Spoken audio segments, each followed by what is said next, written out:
What's up and welcome back to Rumor Has It Official. Let's get straight into talking about 90 Day Fiance Before the 90 Days. This is season 3, episode 6, and this will be part 2. The title of this episode is Secret, Secret, I've Got a Secret. Starting off with Tim and Jeniffer. So Tim is going to meet Jennifer's grandparents and he feels a lot of pressure to impress them. Jeniffer says that her grandfather's opinion is important and she is aware that they have doubts of Tim. Her grandfather wastes no time once they're at the dinner table saying, "What are your intentions with my granddaughter?" Tim begins to recite this long scripted explanation that he obviously rehearsed over and over again before getting there because he said it so fast. Like I just want to make her happy. I want to do this and I want to do this and, I have the best intentions. Everything was fast. He was trying to make sure he memorized everything that he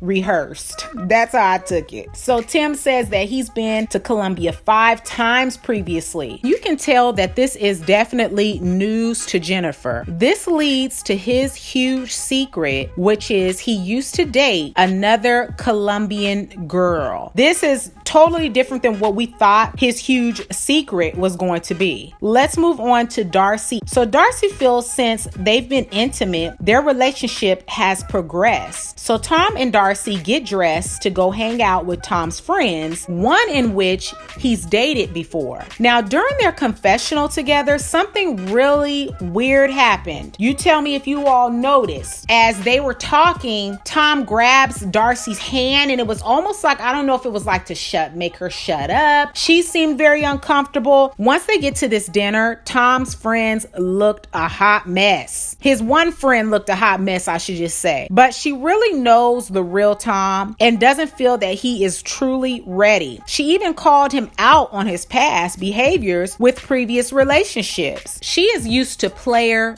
Tom, okay? Bachelor Tom. Let's move on to Benjamin and Akinyi. When Benjamin walks in the house to meet Akinyi's parents, he walks right past her mother. It's obvious he's extremely nervous and he's just trying to make sure that he sits next to Akinyi's brother like he was instructed to. Akinyi's mother is also nervous as well, and Benjamin tells her, "Don't worry, I don't bite." Now, he thought this was hilarious. Again, this is probably a nervous laugh, and no one else was laughing. No one else found it to be funny. It was very awkward to watch, I must say. So, like I said, it was so awkward during this dinner, and Akinyi's father didn't even bother to show up, period. Okay, he didn't show up, and I'm sure it was on purpose because he doesn't approve of the relationship. While eating dinner, they feed him fish, and Akinyi's brother tells him to eat the brains of the fish. Now, this is not the type of fish. Now, I'm sure you could get fish like this because I've gone to certain like Jamaican spots and they serve you the whole fish.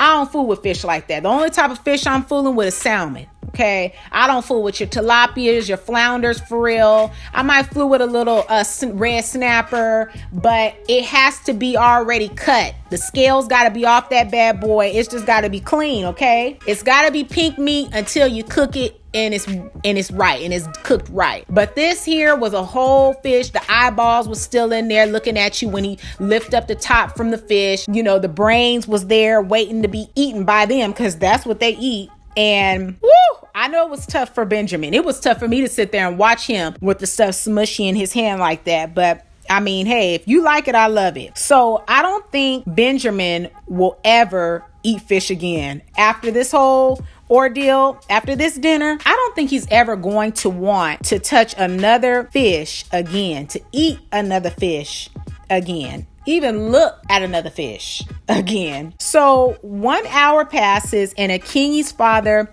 still hasn't shown up. Let's move on to Rebecca and Zied. Considering the language barriers and then seeing her tattoos, it's safe to say that the dinner was extremely awkward. Rebecca and Zied stayed the night at Zied's parents' house. She stayed in his room while Zied slept in a room with his mommy. Stayed with mommy. So Zied goes to help his mom laundry in the next scene and tells her that he plans to propose to Rebecca. It's obvious that his plan is to do so, and it's motivated by his desire to have a better life. That's period, point blank. He wants a better life, and he thinks he's going to have that with Rebecca because whatever, I guess he feels like she's rich. Okay. Let's move on to Tim and Jeniffer. So Tim says that his Colombian ex reached out to him, so he needs to talk to Jeniffer and be honest about his past. Over dinner, Tim is acting very strange, and Jeniffer can sense it.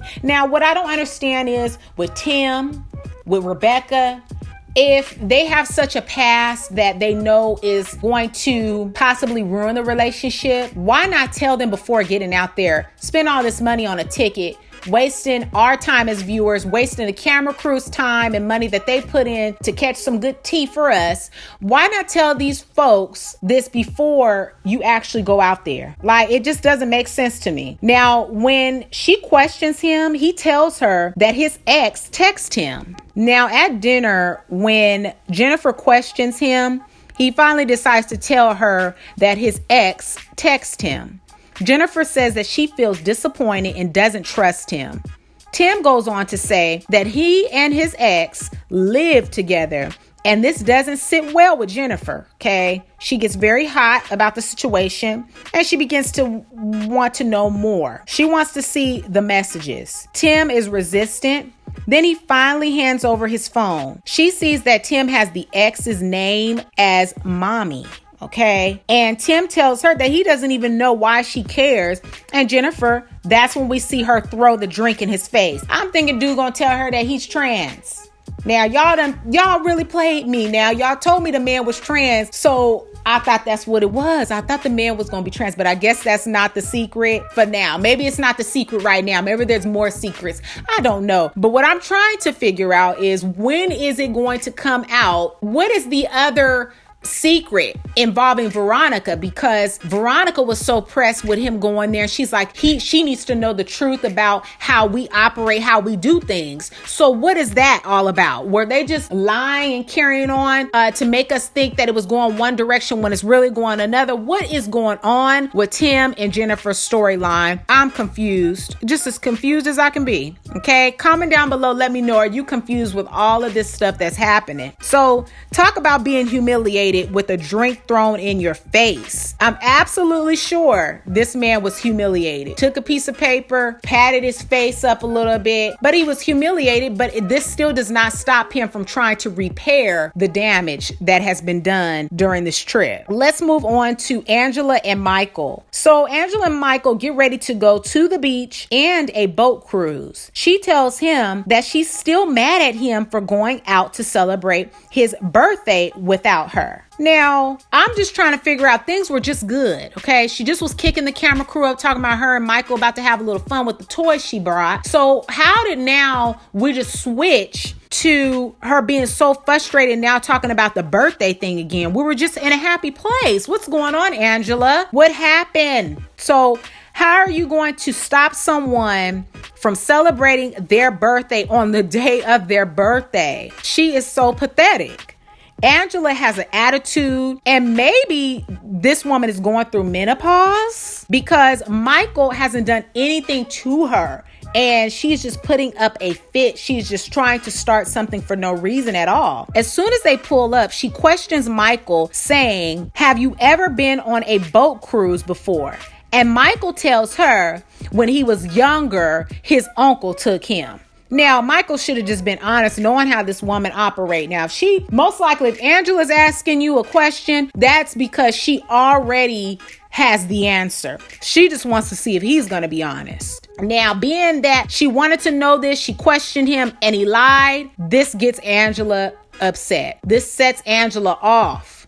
She says on his social media, he took a picture on the same boat and there was a woman on the boat. Now, I thought this was so hilarious when they showed that picture. The woman on the boat was sitting way on the other side. between two other men, and she's tripping about that one woman that she saw on that boat. Michael is way across the other side of the boat. So it's like she's tripping. Now you go on a boat cruise, it's gonna be other people up there and people of the opposite sex. Unless you see him posted up with this woman in a picture, his hand around her waist, her laying on his chest, him kissing her, then I could see you being upset. But you haven't seen any of that, and you are already jumping to conclusions.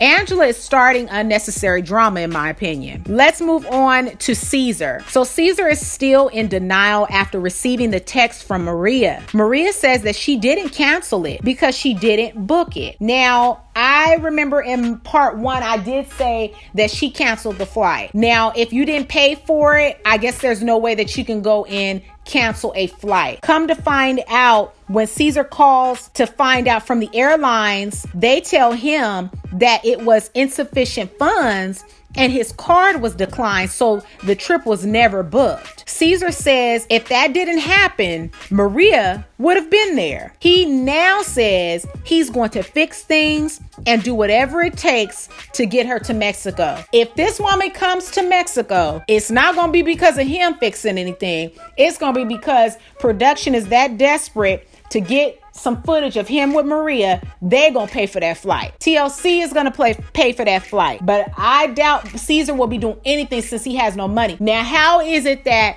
his flight went through when he paid for his stuff, but hers didn't go through? I don't know. Maybe he only had funds for one ticket, one flight, but he done booked a flight. Plus, he booked the room for them to stay in. And now he's there and he's got to be using his card still because he's buying drinks. He's out enjoying himself. So I'm really confused about everything that's going on. I mean, I guess I shouldn't be confused because it is a fake storyline. Everyone is saying that Caesar is an actor. So I don't know, but this episode was crazy. Again, if you all haven't checked out part 1 of season 3, episode 6, go ahead and check that out. Again, this was 90 Day Fiance before the 90 days, season 3, episode 6, part 2. And the title of this episode was Secret, Secret, I've Got a Secret. I look forward to talking to you all in the comment section down below. Let's get this conversation rolling. Give this video a big thumbs up and share with a friend who also loves watching 90 Day Fiance before the 90 days. Don't forget to subscribe and hit the bell so you'll be notified on the next time I make an upload. I will catch you all in the next video.